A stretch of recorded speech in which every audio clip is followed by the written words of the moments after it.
ওরা হইলো জেলে ভাই। ঘর কই বাড়ি কই তারা কোনো কিছু বলতে পারে নাই। এই যে নদীর মধ্যে নামছে, তাদের কত জীবনের রিস্ক নিয়া মাছ ধরে। এই যে ঝড় তুফান, আকাশের অবস্থা কত খারাপ, তারা গাড়ি বিছে। তারপরে আমরা করি ঢাকা শহর যদি যায় এই চিংড়ি মাছগুলি দেখলে যদি দাম চায় 1800 2000 টাকা, গাড়ি এত দাম। এই বাস্তবে দেখালাম, দেখেন তারা কত কষ্ট করে মাছ যে ধরে। তারা যে মাছ শিকারি, তাদের জীবনটা কত কষ্ট।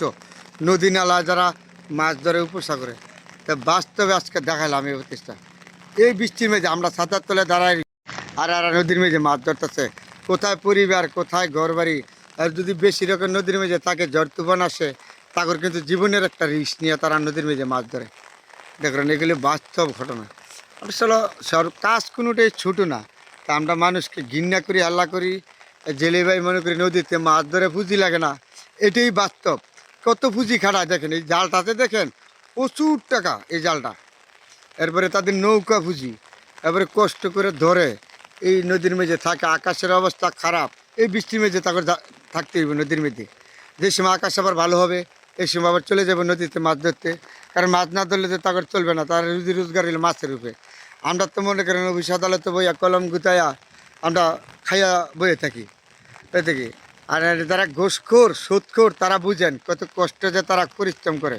আমাদের বাংলাদেশে যারা এই নদী নালায় মাছ ধরে, এটা বাস্তব। আমি একদিন চট্টগ্রাম গেছিলাম, তো চট্টগ্রাম যাওয়ার পরে আমি দেখলাম একটা নৌকা ভিড়ছিল। এই নৌকার মাঝে 30 জন মাঝি মাছ ধরছে। এগুলো 15 দিন পরে ঘাটে ভিজছে।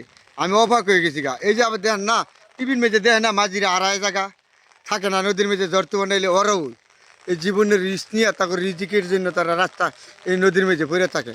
তা আমরা শহর বন্দরে বৈশাখ গল্প করি, এত দাম মাছ, কত কষ্ট করে যে ধরেন। এই যে মাছগুলি দেখেন গাড়ির মধ্যে নৌকা বাইন্দা দিয়ে দিছে, কারণ আকাশের অবস্থা ভালো না। আজকা গাড়ি বিড়া গেছে, কোন সময় ঝড় তুফান আসে বলা যায় না।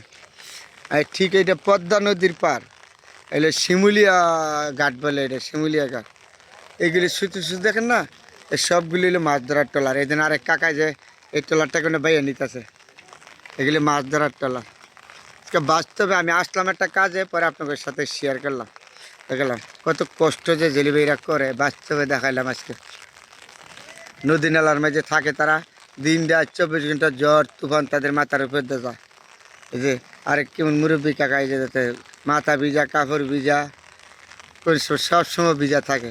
রান্না বাড়া তারা নদীতেই করে, নদীতেই নদীতে বাড়ি যেতে পারবে না তো, কারণ কোন সময় আকাশের অবস্থা ভালো হয় আবার তারা মাছ ধরা যাবে। তাদের রিজিক হলো এটার উপরে। তো মাছ শিকারি যে কত কষ্ট করে মাছ ধরে, এটা বাস্তবে আজকে আপনার করে দেখালাম।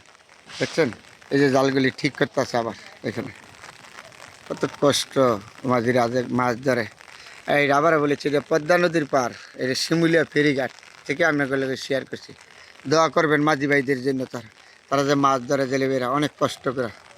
সবাই দোয়া করবেন যারা আমার ভিডিওটা দেখবেন।